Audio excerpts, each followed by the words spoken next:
So in this Microsoft Word tutorial video, I am going to be showing you guys how to insert a blank page, which I will type right here, here into Microsoft Word. So as you can tell, I open up Microsoft Word. I'll go to the home page right here just for simplicity's sake, and I typed in blank page. If you wanted to add like a new page or a blank page or whatever, so let's just say, for example, you've typed on here, this is text, whatever.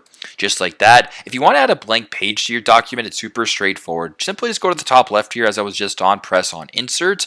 Then right below it on the left-hand side, below cover page, it says blank page right here. And if you were to go ahead and press on blank page just like that, you've now added a blank page. So you have your text here from your first page. And if you were to scroll down to the bottom here, I have my blank page. So super straightforward, super simple. This is how to insert a blank page into Microsoft Word. Thanks again for watching, and I hope this video helps.